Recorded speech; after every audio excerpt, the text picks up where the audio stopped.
Another episode of Quick and Dirty with Wardo. Yours truly. Have video going. Have a bourbon I'm about to pour. Might as well just kind of cut to the chase on that. Today I've got in my very nice crystal decanter from, goddamn, probably the mid 1900s. This is from my grandmother, my grandy, who was from England. That's really all I have to say about that. Cheers, you guys. We have 1792 small batch in the barrel tonight. Again, one of my favorite daily drinkers. Cheers.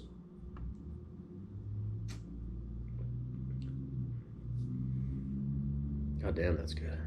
Oh, lovely. Getting a little low too. Good thing I've got about 4 bottles ready to refill that decanter. I wonder if you have to rinse out a decanter. It's the same thing going in. I don't think so.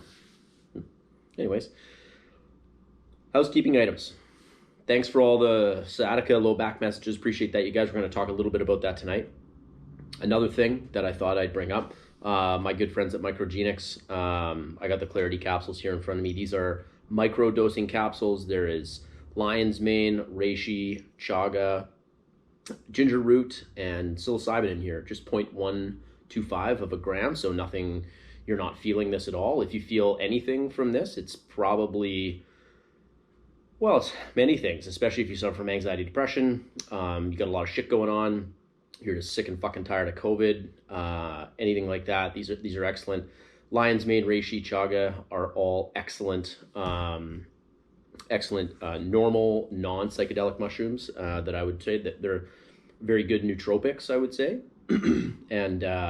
and then you throw in the psilocybin in there, even in that small amount. I mean, that's where all the medical research is being done right now. So I'll say discount code is Wardo. Super generous of those guys. I don't make a goddamn dime off it. I'm just such a huge fan and supporter of the medicinal purpose to these things. I can't say enough about it. And I'm probably going to talk about it a bit more on future podcasts anyways. So that's that. Black Rifle Coffee, discount code, journal.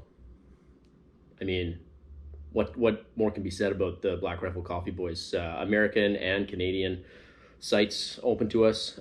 Good little discount code there. If you're an American, I'm jealous as fuck that you have the coffee subscription service. I would be on that, like a pig in shit if I could, but alas, I cannot. So enjoy it while you can, or enjoy it because you can, not while you can. It's not going anywhere. And that brings us full circle to what we have this evening. I would like to talk about, in lieu of kind of talk about some low back stuff the last little bit, I'm going to talk today about how to give your low back a break year round. But before that, I need to just wet my whistle one more time.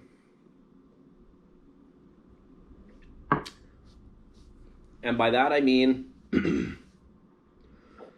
your thoracic spine and your hips play a huge fucking role in how your low back and kind of the muscles around your low back and hips function. So we'll start with something popularized by Mike Boyle called the joint by joint model.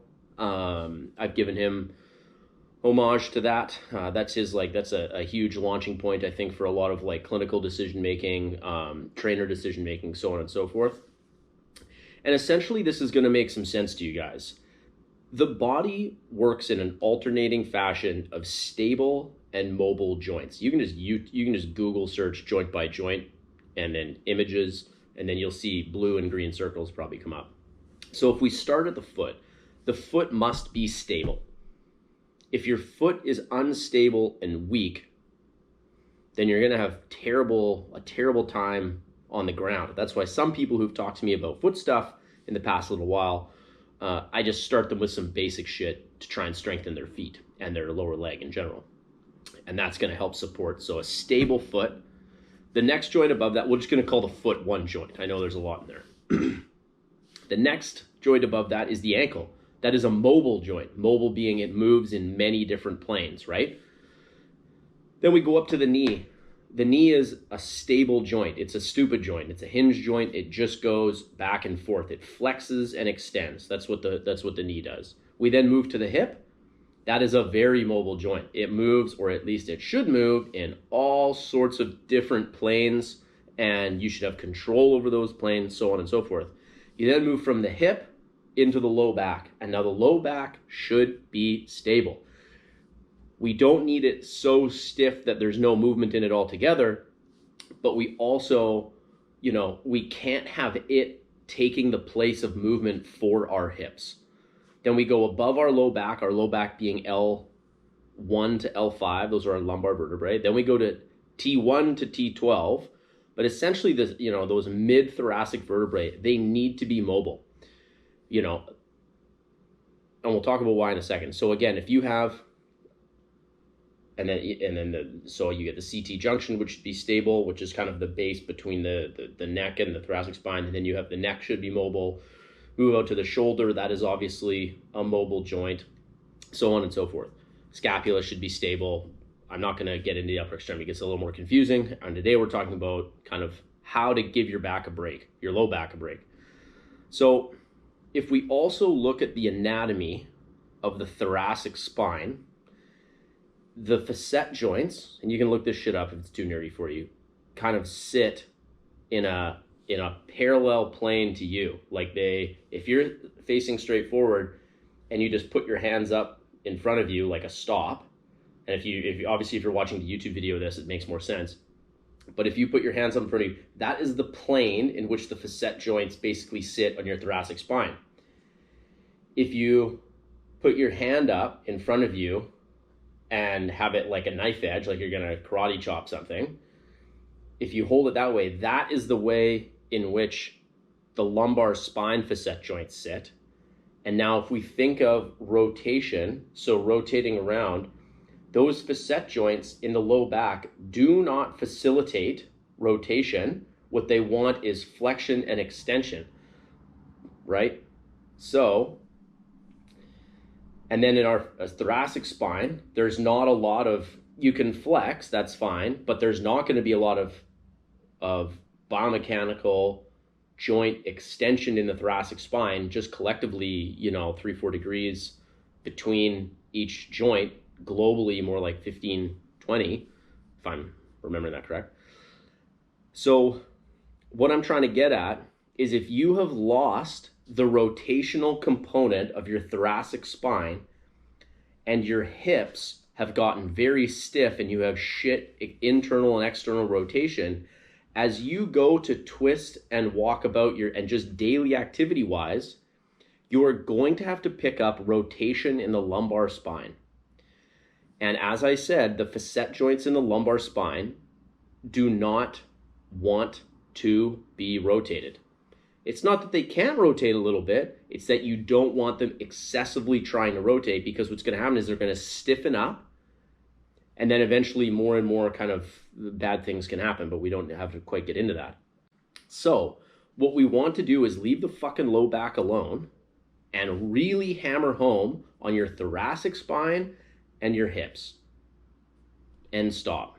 So what can I suggest to help that out after a quick pause for 1792? So if we think, we'll start with the thoracic spine, especially if you sit at a desk, especially if you do put a lot of time in on the pack throughout the season, like weighted work. Oh man, like you're just hung, you're weighted there, you're kind of forced into some flexion. It's good work, but you just have to work the opposite from that. So the things that I would suggest are making sure your lats get a bit of soft tissue work done. Go see a massage therapist or somebody who does some ART or something like that, and get your lats stripped out, right? Get some work on them. It's fucking not nice. It's not comfortable. But your lats, they hook in on the front of your humerus, the front of your arm bone, up closer to your shoulder. They then hook in to a bunch of your thoracic spine vertebrae, And then the fascia of the lat hooks into your thoracolumbar fascia. So even into your low back, it'll affect all the way down into your low back. And your lats are fucking strong. And if you do as much rowing and pulling and deadlifting in the gym as I do, sometimes when my lats get too tight, they actually make my low back feel a little shitty. So I really have to work on that, and I don't do it enough, but whatever, do as I say, not as I do. So what I'm trying to get at is making sure you get some soft tissue work on your lats. And if you're like, no, I don't want to do that or whatever, is then you better be getting into the foam roller. So you can get into the foam roller, put it across. Don't roll up and down, roll with your arm out and just roll back and forth over that foam roller. Start mid rib cage and work all the way up to the base of your tricep. You can just look that up too, like cross friction foam rolling lat. Now you only need to spend 60 or 80 seconds doing that. You do not have to spend 20 minutes rolling your fucking lats. That's useless. So do that for 60 seconds, get some kind of stimulus there. Then you can also get a doorway lat stretch, and you're gonna kind of hold kind of a backhand grip on the door. You're then gonna lean away to the side, and I want you to hold that. Honestly, man, if your lats are really tight, just breathing deep into that, hold for a solid 2 minutes. It's a long ass time, have a timer, and just really try and breathe into that. You've got to imagine as well as that the lats, the way they connect into the thoracic spine, is they also have quite a bit, and where they sit, there's a lot of fascial attachment to the rib cage and the muscles around it, the obliques and so on and so forth. So if your lat is really tight and you have like, you know, it's really painful or tight to even like laterally flex, like reach your arm overhead and away, it's probably a big part of your lats, right? Like, so go in and make sure you're getting, like I said, get those worked on, get some stretching done. And then we need to actively kind of try and lengthen those things out, right? And one of my favorites is hanging or is starting in like a chin up position, and just have your feet supported on the ground or the bench and slowly lower into kind of a full bottom chin up position. Have your ass tucked under a little bit so you're in a quote unquote hollow position, and let your lats just stretch. And you can kind of spend some time there hanging for 20-30 seconds, you know. And when I say hanging, you don't have to pick your feet up, right? Like, we want this to be nice and controlled, not super strenuous. And then you can stand back up, get your chin above the bar, slow lower back down, and then full stretch. That's some good work on kind of shoulder, like all the shit through the shoulder, the pec, all the different rotator cuff muscles, so on and so forth. But it's a really good one for your lat. So if we work the lats, we then also want to work the thoracic spine. So some of the things I say is, grab a foam roller, start with it kind of below kind of where like a bra strap would be. Hopefully if you're a dude, you don't have to wear that. If you do, you need to kind of probably put down the bourbon and chips. But anyways, so as you kind of are laying there, ass on the ground, hands on the side of your ears, and then not holding your head, tuck your elbows towards the middle, and then I want you to lean back. I want you to drive with your elbows as your elbows kind of swing back over the roller, and I want you to just exhale, go as far as you can with your ass staying on the ground, and then you're gonna go 1, 2, 3, 4, 5. You're gonna then move up an inch, 1, 2, 3, 4, 5, an inch, so on and so forth. Spend, again, 60 to 80 seconds. If you only make it a certain weight, that's like a certain distance, that's fine, okay? So work some extension, and then let's work rotation, because rotation is king. Rotation is coupled with extension, and it doesn't extend a lot. So the extension is really for somebody who's got a fucking rounded turtle back, right? You've been stuck at the desk too long, so on and so forth.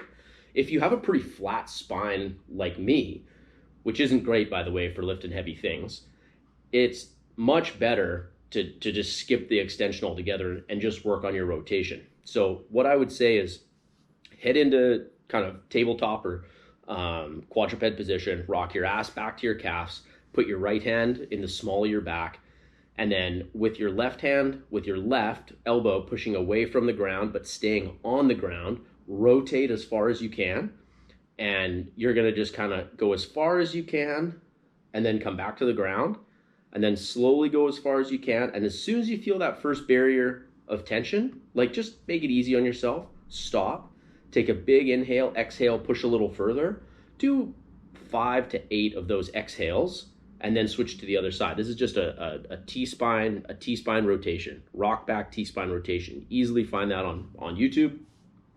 Do both sides of that.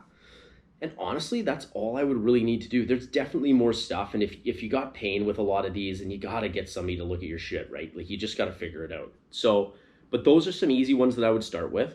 And again, don't spend 30 minutes a day doing these. There's just usually better stuff you can do. If you want to, you go right ahead.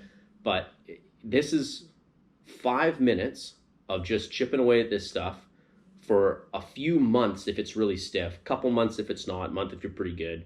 And then just kind of keep it in the repertoire, right? You want to keep chipping away at it.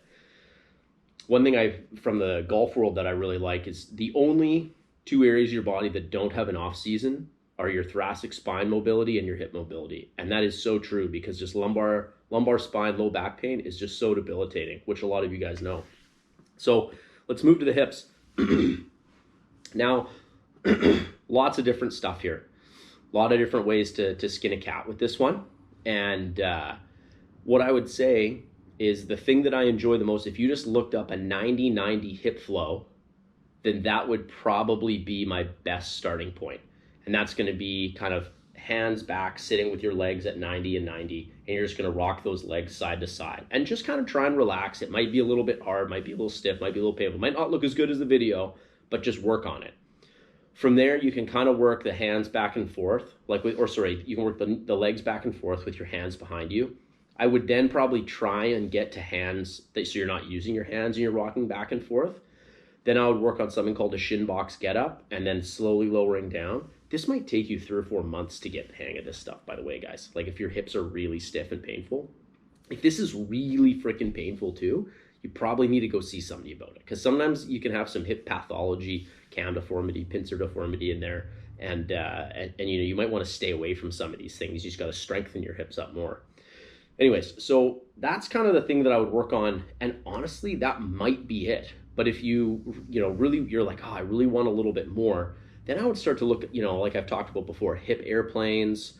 What can I say? Hip airplanes. Like some controlled fire hydrants, like holding a ball behind your knee. If you look up hip cars, just hip and then capital CAR small s, there'll be so much shit. That's from a functional range conditioning perspective, which is some honestly really good stuff.